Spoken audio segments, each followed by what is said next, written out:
You know, when we did the debt exchange, Yeah. that was the beginning of the fall of everything. Because we foresaw that if you had invested in me and I cannot pay you, I would not use autocratic mechanisms and say that I won't pay. I have to negotiate with you and say, okay, I don't have the resources today.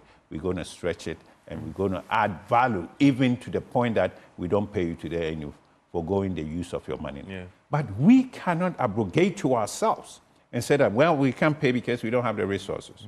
Now, these things are going to come back. Let me, predict that. Now, the government says they have reached accommodation or, agreement with the foreign creditors. More of an MOU, a draft MOU. Well, MOU is MOU, but agreement is an agreement. MOU is an understanding. Yeah. But agreement is carved in iron, in stone. Yeah. And if they have, we want to now go to review what they agreed with the foreign creditors compared to what they did to the domestic creditors. And if there's disparity between the two, the domestic creditors are going to wake up and say, wait a minute, you can do that. Do I get from you, you're going to push yes, for a more of a comparability treatment? Yes, that's, of course. We are all that agreement you've agreed already with your domestic creditors. No. Why are you not going to go back for comparability of treatment? No, did we have a choice? And at that time, they hadn't had agreement with the foreign. We were watching. And now that they come back and say, publicize what you have agreed to. Let's compare the grapes between the private sector and the public sector. Different countries have done that. Argentina did something similar some years back, 1972, 78, and all. So now, what the government of Ghana is doing, if there's disparity between the agreement with the domestic private sector and the foreign private sector, then we say, wait a minute, we can't do that. And if they don't pay the foreign private sector, they know they cannot go to the international market to borrow again because they will be penalized over the years. So that's why they're going to capitulate or whatever it is, in the sense that we have to allow the foreign to get away with what they have to do. And if they allow the foreign to do, and you penalize the domestic private sector, we're also going to wake up and possibly result in a legal issue that our monies were taken arbitrarily without... But an agreement is an agreement. You've agreed with them. Oh, no. They have also reached an agreement with the foreign bilateral creditors and the Eurobond holders. The ministry... Going back again to say, let there be the comparability of treatment here. George, some would say it's very interesting. We're not going to pay A, B, C, D. We didn't have a choice. Let me take even the federations as a particular instance where we lost our investment because the government refused to accommodate and pay interest from this angle to that angle because they didn't include the accommodation at that time. That is illegal. But they control the purse. They control the legal system. And so we said, okay, we accommodate that and watching. Now that they said they've agreed with the foreign, we now want the documentation to see exactly what the agreement means and how comparable is that, or the equitable, engagement with us, or equitable treatment with the domestic private sector. Because that would not be fair. And we think if it's not, then we have avenues to seek recourse. Aren't you unwinding? Because some are saying that this was even a part of an IMF agreement and everything. We're not IMF. Trying to unwind these agreements. We private could take the economy back. We are private sector businesses. So if the government falters and agrees with an external partner, IMF, and says, okay, IMF, we're going to sacrifice our domestic private sector for the benefit of you, we didn't invest money for that purpose. We said we invest in. You came back and wiped out our values because you are the government. Can the private sector get up one day and wipe out values the government had created? No, because we don't have the authority to do that.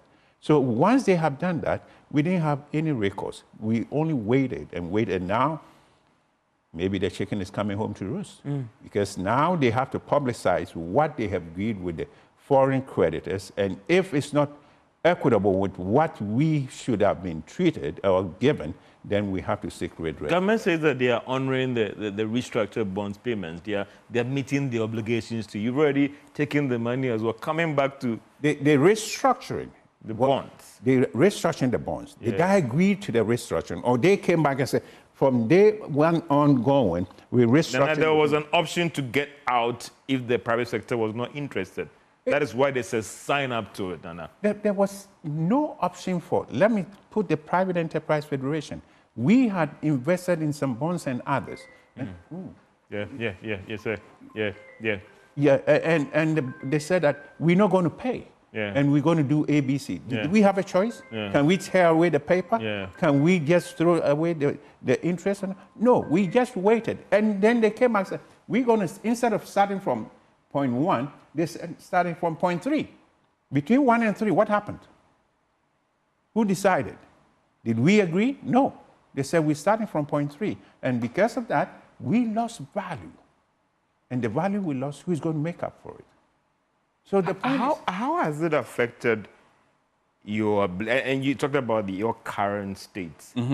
How has it affected your ability in terms of the private sector to even hold on the kind of workers you have already? Because it has implications on your working capital, has implications on your liquidity and all the rest. And a lot of employers have been forced to let some people go home and all the rest. How has that impacted on your ability to even, let me use the word, service the existing human capital that you have?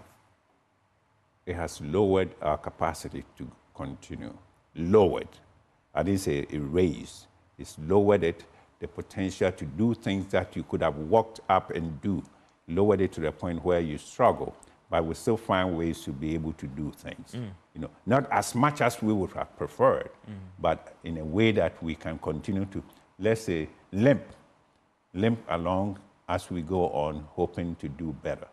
You know, so it's not the best possible avenue to be doing business, but it's something that we are accommodating because we didn't have much of a choice. If we had a choice, we would have said, oh, forget about it. We take our money and run. But we didn't have a choice. So we are limping along and gradually hoping that things will improve and get better and be able to do business. And I know in the area of taxes, the Federation has done a lot of work. Correct. And what has happened to this work you've done over the year? Because today, there isn't any businessman I would not engage that is complaining about the level of taxes and the hemorrhage. What's the level of taxes? 25% income tax. Multiplicity of taxes and you're talking about multiplicity of taxes and the levies and all the rest. And for them, let me not even touch the multiplicity. Let me touch just one, the income tax. The income tax is 25% of everybody that gets income. 25% on 2,000 is different from 25% on 2 million.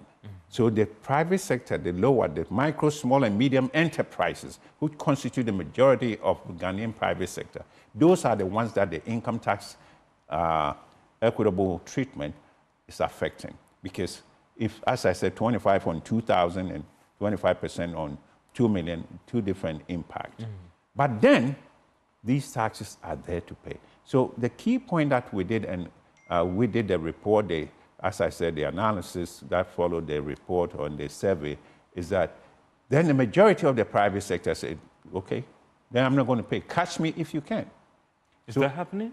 That is happening every which way. And then, that, you know, the difference between the compliance and the avoidance issue, that's what we are seeing right now. That a lot more businesses are now finding innovative means to reduce the tax burdens. Yes, they wouldn't want to pay. They say, catch me if you can. But if you make it simplified enough, most people will do what we call automatic compliance. They will pay without even you chasing them, because you educate them to the point that they know they have a responsibility. And people go to business to make money for themselves first. They don't go to make money for the government. So if they have to choose between internally generated funding for themselves and responsibility to pay taxes, yes, they know they have obligations, but they got to eat first. So the obligations is to themselves first, and then God do us all. But there is a moral argument here. Oh, yes, there about is. The fact that as a private business person, I'm using the lights, I'm using the water, I'm using the infrastructure. They pay for the lights. Because you think you're overburdened, you are finding legal means to reduce the tax burden. You talk about tax, you talk about water, you talk about electricity and everything. They pay for infrastructure. They pay for everything. Roads, yes, they pay for it. They were told. But these are the taxes that they use for them. So if you are finding more innovative means to lessen the tax burden. So the point is, if you want more people to pay the taxes, lower the taxes, stagger the taxes, that if you make 2 million, 200 cedis, you pay 1% or 2%. If you make 400, you pay equivalent, and then on and stagger to the point where you have the 25% at the pinnacle, at the top level. Because now, not everybody is making the top returns. So if you don't, then you're going to utilize the same money that you don't have to chase the recalcitrant taxpayers to come bring them to book and then ask them to pay. But if you make it simplified and allow the people who made the money to keep a majority of what they call IGF, internally generated funding, then they would be in compliance that you sit home, you don't have to spend a penny, they will remit the taxes to you. And those are the ones that I said, the empirical data dictates that this is what, if you do, Ghana's percentage of tax to GDP compared to Nigeria's percentage of tax to GDP, it's nowhere comparable in the sense that we have the lowest tax to GDP equivalent. Because a lot of people think that, hey, my business is faltering. Now, doom so, what does it mean? The employee has to go home. But at the end of the month, we got to pay them. The customer who is supposed to come to the shop to buy cannot come because there's no electricity. The shop is closed. How do you expect them to make money to be able to pay the staff, much more to pay taxes? So when it comes to the decision between them and the others, then they said that me first. Me first, because if they don't, then they're going to collapse. But then what happened to the window or the door that allowed the private sector to engage government on all these things? Because it's very critical. And yes. I've heard this from people, and you're also confirming that, listen, we haven't, George, I won't let you finish that sentence. We haven't met in a long time. What happened? The pre-budget engagement, the tax policy unit. Yes. What happened? We even had every quarter meeting with the Minister of Finance. The EMT. Yeah, EMT. Yeah. We haven't met in a long time. Why aren't you meeting the economic Well, there were difficulties in the understanding by the leadership that private sector were trying to monitor things, and it's not like we want. Well, that was the reason they gave you. No, that was that you manipulate things too much. That was, yes, it's like. But you play a critical role in this economy. There is nothing wrong. No, you seeking answers or questions on certain things. Thank you. There's nothing wrong in seeking answers to questions. There's nothing wrong in bringing the issues to your door, so at least you understand that the things that you're doing, the results of that is what we bring into you to see. When we see these things and report and bring it to the discussion, it's not like we want to just hold government to compliance and monitoring them. And yes, it's critical that we monitor because we want to know. And the private sector want to do business because they see that things are not, going on the way that they prefer. If it was going better, believe me, hallelujah, we'd be singing the praises of everybody in town.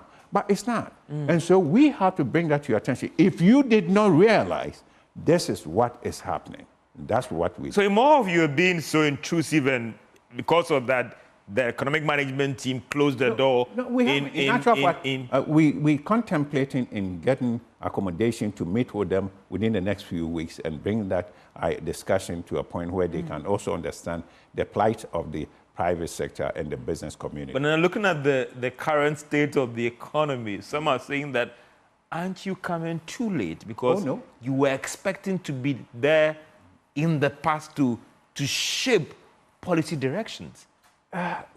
You said things shape. Or influence.